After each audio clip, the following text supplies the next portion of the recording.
So we get to Cuba, and I feel like the biggest hypocrite in the world. I mean, at first I didn't really know why. I mean, in fact, our first night in church, where the Cubans asked the Canadians to pray for them, and I'm thinking to myself, like, I don't want to pray for these people. I mean, these guys have more leadership experience than I do. They have more life experience. I mean, this is the persecuted church. If anything, these guys should be praying for me. And that was my attitude the whole entire week. And I had this standard that I just wasn't able to make. You know, like, how's my preaching doing? How's my teaching? How many people am I making laugh? How many miracles am I seeing? All that kind of stuff. And nothing ever matched up to that standard that I had. And I felt like junk. Finally, everything got summed up our last night in the country.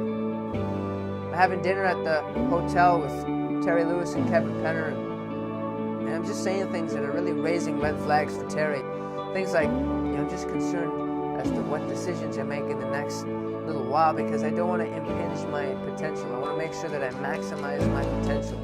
And Terry finally cuts in and he says, Ryan, your philosophy is so secular.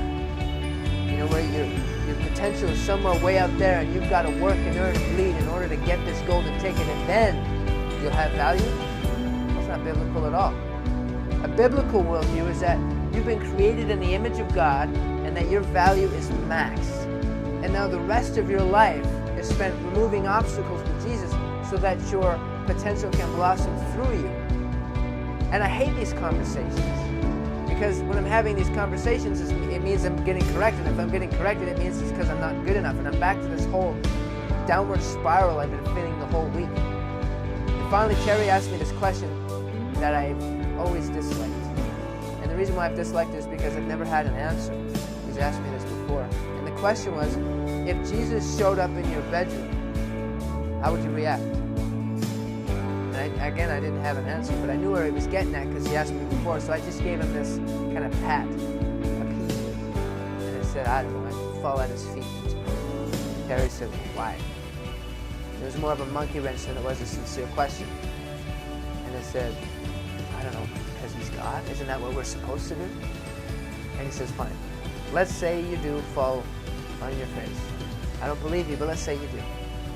Now let's say he bends down and he picks you up and he's staring at you in the face and his eyes are just filled with that cosmic love.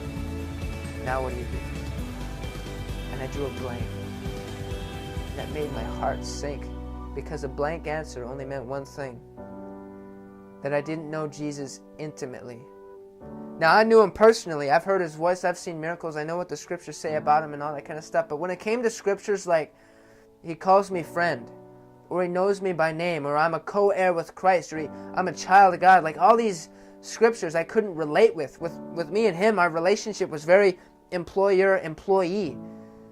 And so when I realized that that's what was happening, man, my heart just broke.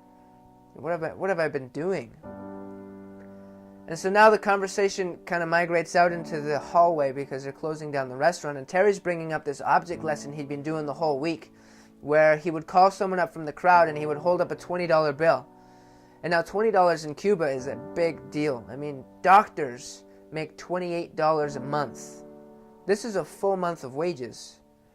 And so Terry will bring somebody up to the front and he'll hold it up and he'll say, do you believe that I'm going to give you this $20 bill? And the guy is going to say, well, yeah, of course I do, absolutely. And then Terry says, okay, it's a gift. What do you have to do to get it? And the usual response is, well, I need to work for you, or I need to do you a favor, or something like that. And Terry said, no, you don't get it. It's a gift. What do you have to do to get it? And then people eventually from the crowd will start yelling like, you gotta take it! And then the guy, oh yeah. And then Terry says, yeah, you gotta reach out and you gotta take it and put it in your pocket. But hey, don't leave it in your pocket, because if you do, it'll just be a piece of paper. But rather go out and spend it on those whom you love. And Terry was saying it's a picture of the gospel, really. It's a free gift. You just got to receive it, kind of idea. And then he pulled out the time where this one kid he brought up said, no, I don't believe you're going to give me the $20 bill. It's too good to be true. And Terry said, Brian, I so desperately wanted to give that boy that $20, but I couldn't force myself upon him. And you know what? God is the same way. He's sitting on the edge of his chair and he's just itching for you to just call out to me, and he'll snatch you up so quick that you could barely even fathom it. And I'm thinking, at this point, I'm getting upset. I'm getting mad.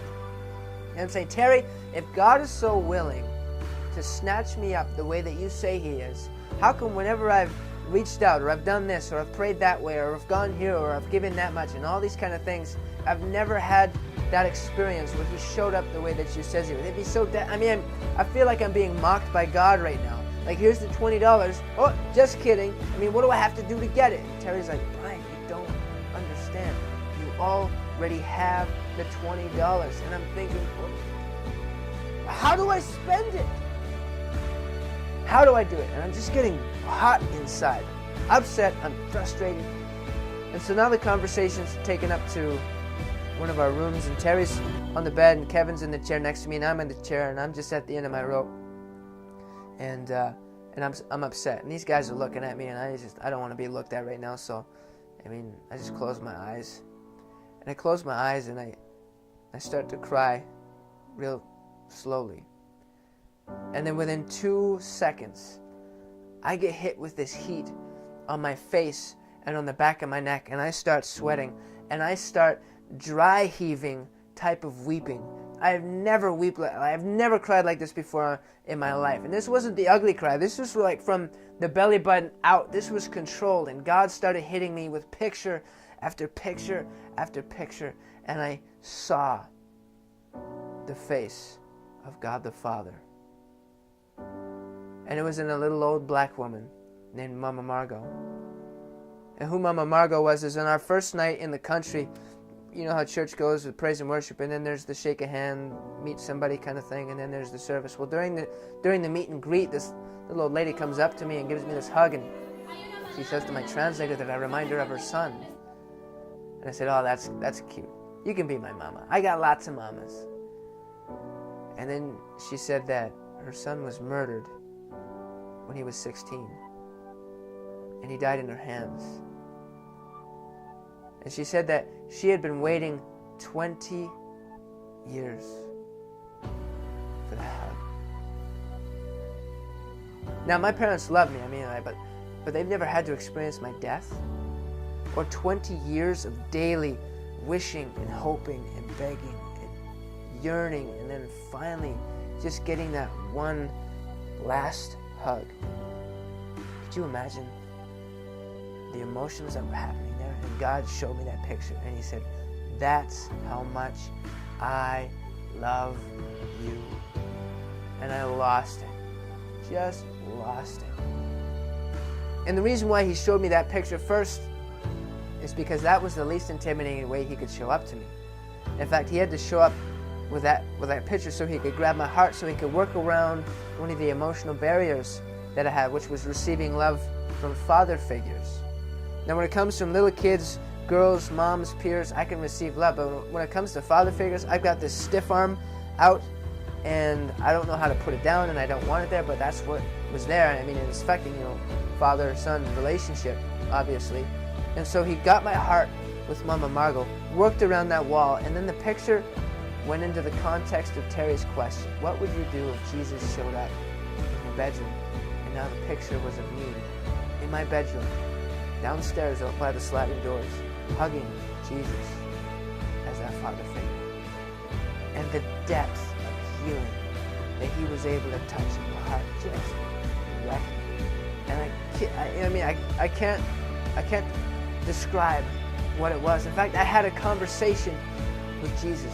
I'm totally okay sounding insane right now because I know what I experienced, and that's totally okay with me if you think I'm crazy. But I had a conversation with him, and I can't actually describe what that conversation was like because it's not back and forth like you and I would have in that terms of dialogue. No, if I could describe it, I would have to use the word light. When you're in a room and the light's on and the light's on you and you're in the light and it's just kind of there, like when you walk in you can see everything, nobody has to describe it to you. Well, that's what it was like. We were having 10 conversations at the same time. And I was asking about evangelism, and I was asking about prayer, and I was asking about all the painful times of my life, and said, in those times where I was crying out for you and you weren't around, like what was happening? Where were you? And it was like Polaroid pictures. He started to slide in front of my face of all the most significant points of pain in my life where I was crying out for him and didn't see him. Like when my parents divorced, and when I was breaking up with my best friend for the 20th time in a row. And when, a certain organization that I poured my heart into asked me to step down from the leadership, and it was just like all these immense seasons of pain. Where were you? And Jesus showed me snapshots from these scenes and exactly where he was sitting at that moment. And I was just going nuts, right? And I was fearful of ending this conversation, because this was like, I was going nuts in this. I was in that chair for an hour and a half, and it felt like 5 minutes. And Jesus was saying, and I'm so relieved at how this guy talks, because I used to think that Jesus was this stiff-browed, lumberjack kind of authority figure, shaking his finger saying, "Stop being an idiot." That's not him at all. In fact, he kind of talks like us. Anyways, to make a long story short, everything that was a pipe dream and a maybe someday type thing, like, yeah, I could probably do that, that was all highlighted and say, no, this is it. This is what you're doing. This is your purpose. And so now I'm moving to Cuba in March to learn Spanish. I'm going down there for about 4 months. I'm going to come back here, tie up some more loose ends with business, and then I'm going to be shipping down to Guatemala, and I'm going to be working with this ministry in terms of whatever they're doing down there, and I have no idea what's happening, but this is kind of it. He said, this is what you need to do. It's like I've been shown the door and the sign above it that says, enter here, and I'm just to go. And so this is the adventure I'm about to step on, and I just wanted to share that with you because my life is forever changed. And he showed me the reason why I was such a left foot that whole week prior. Not good enough, not good enough. Well, that was a term that I had been running from my entire life. I'm not good enough. And he showed me in that week, and then in that moment, he said, Brian, you're not good enough. But that's okay. In fact, that's the point. I don't pick the good ones. And so he showed me that so he could highlight to me that this experience is available to every one of his kids. So I can't go and say, hey, I'm better than you, and that's why God showed up. Or say, hey, this is the formula that you need to do in order to have that kind of experience. He said, no, you can't earn it. You are not good enough. But that is what I want for you. If you haven't had that yet, if you are employer, employee, and you're stuck in that at a job with Jesus, I want to tell you that there is more available. Now, when it comes to how to get that, I can't answer how, because, that just makes God fall out of his chair laughing. All I can let you know is that you come to the end of yourself, and that's where you meet him. You just got to stop trying to be good enough. Realize that you're not. And once that sinks in, then he's finally able to get your attention. But I know personally how much he loves you. And it is so deep, and it will floor you once you get it.